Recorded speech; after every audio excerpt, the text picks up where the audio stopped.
जेके जानवर मवेशी मंडी में आंदा विया आहिनि उन्हनि जी जेका सिहत जे हवाले सां वेटनरी डॉक्टर सां भी गुफ्तगू कंदासीं त उन्हनि जो छा चवणु आहे। जो भी जानवर आ रहे हैं उनको बिल्कुल चेक कर रहे हैं, कोई ऐसा वैसी बीमारी वगैरह नहीं है।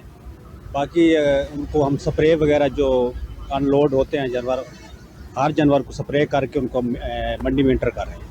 तो मंडी में जो जानवर आए हैं वो सेहतमंद है सर? बिल्कुल सेहतमंद हैं, कोई बीमारी वगैरह नहीं है। बिल्कुल हमारी टीमें वक्त वक्त चक्कर भी लगाती हैं, चेक भी करती हैं, कोई बुखार वगैरह हो हमारे पास ये मेडिसिन है, हम फ्री वगैरह उनको लगा के दे रहे हैं। बिल्कुल असां सां SDPO असद साहब मौजूद है, उन सां गुफ्तगू कंदासीं त जेके सिक्योरिटी के हवाले से जेके इंतजामात कया विया आहिनि उन बाबति छा चवणु आहे। 24/7 आवर्स आहे असांजी ड्यूटी ऐं इंतिज़ाम जेके थिया आहिनि उहो तव्हां बि ॾिसो था ऐं असां पंहिंजे हिसाब सां जेको बि असांजो इंतिज़ाम आहे सिक्योरिटी लेवल से कया आहिनि उन में असां वधि में वधि ख़्यालु रखूं था पिया त का अहिड़ी वारदात न थिए, को अहिड़ो ॾोह न थिए।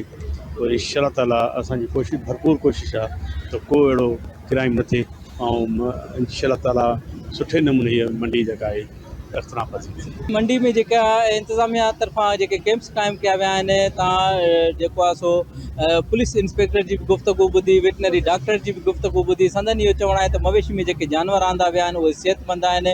ॿिए तरफ़ सिक्योरिटी जे हवाले सां पुलिस अफसर जो चवणु आहे त सिक्योरिटी जा जेके इंतजामात आहिनि उहे सख़्तु कया विया आहिनि ऐं 24 कलाक जेके आहिनि से अफसर या पुलिस एहलकार जेके आहिनि उहे हिते तैनात आहिनि।